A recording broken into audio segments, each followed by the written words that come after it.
شہیدوں کے بارے میں اللہ تعالیٰ نے کہا ہے کہ تم انہیں جو ہے وہ مردہ نہ کہو، یہ زندہ ہیں، بلکہ انہیں رزق بھی دیا جاتا ہے اور تم اس کا ادراک نہیں ہے تمہیں. اس بارے میں آپ کیا کہتے ہیں؟ پہلے تو میری بات کا آدھا جواب آپ نے خود دے دیا ہے، وہ یہ کہ آپ نے کہا اللہ کا قرآن کہتا ہے لا تقولوا لمن يقتل فی سبیل اللہ اموات، کے جو اللہ کی راہ میں قتل ہو جاتے ہیں انہیں مردہ نہ کہو. اب ایک بات تو یہ ہے کہ اللہ نے مردہ کہنے سے منع کیا ہے، مردہ ہونے سے منع نہیں کیا. ہونا الگ بات ہے، کہنا الگ بات ہے، کہنا یہ دوسری دو الگ الگ بات ہے. اللہ نے جو منع کیا مردہ کہنے سے منع کیا، ایک بات. دوسری بات یہ ہے کہ اللہ کہتا ہے کہ اس کو مردہ نہ کہو جو اللہ کے راستے میں قتل ہو جائے. تو جو قتل ہوتا ہے وہ زندہ ہوتا ہے یا مردہ ہوتا ہے؟ قتل پہلے زندہ ہوتا ہے، پھر قتل ہوتا ہے، بعد میں فوت ہو سکتا ہے. پھر زندہ ہوتا ہے. نہیں مطلب دو بھائی کسی جگہ جہاد کرنے کے لیے گئے، ایک بھائی زندہ آیا اور ایک بھائی کی لاش آئی. ان دونوں میں شہید کون ہے؟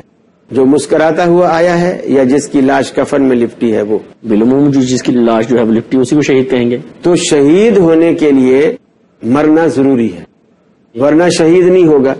اگر مرے گا نہیں شہید نہیں ہوگا. اور اگر شہید کو اسی طرح زندہ مان لیا جائے اور قرآن کی بھی یہی مراد ہو کہ جو عموماً لوگوں کے ذہنوں میں ہے، تو شہید کی بیوی دوسرا نکاح عدت گزارنے کے بعد کر سکے گی؟ اگر زندہ مان لیا جائے تو پھر تو نہیں کر سکے گی. اس کی بیوی دوسرا نکاح کرتی ہے ویسے؟ ہاں کرتی ہے. کرتی ہے. ہم نے بہت سارے مجاہدین کو دیکھا ہے جن کے میاں شہید ہو گئے ہیں اور ان کی بیویاں آج دوسروں کے پاس. فوجیوں کو بھی دیکھا ہے. اسی طرح بہت سارے لوگوں کو ہم نے دیکھا ہے وہ اس طرح ہوتا ہے. اچھا، پھر شہید کا ترکہ بٹے گا؟ بالکل بٹے گا. تو زندے کا ترکہ کوئی بانٹ سکتا ہے؟ اس کی بیوی عدت بیٹھے گی؟ بالکل بیٹھے گی. زندہ خاوند کی بیوی عدت بیٹھے گی. تو یہ ساری باتیں اس بات کی دلیل ہیں کہ وہ شہید مر گیا ہے.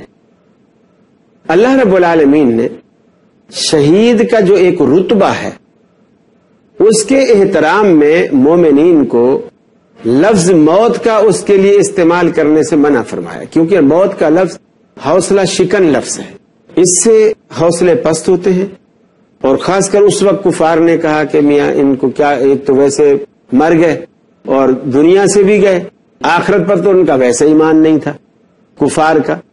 اللہ نے کہا نہیں، اصل ابدی زندگی تو ان کو اب ملی ہے، یہاں تو یہ دکھی تھے، اب ہمارے پاس جنتوں کی صورت میں آسائش اور انعام و کرام میں رہیں گے. اصل زندگی تو عند ربہم یرزقون کے الفاظ بھی ہیں.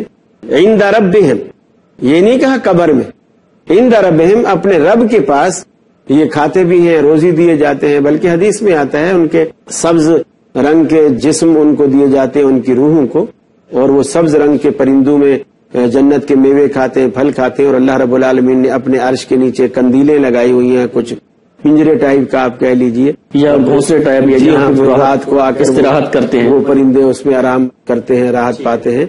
تو اس طرح یعنی اللہ رب العالمین نے ان کے وہ انعام و کرام وہاں رکھے ہوئے ہیں. اسی لیے اللہ نے کہا لا تقولوا، ان کو مردہ کہو نہیں.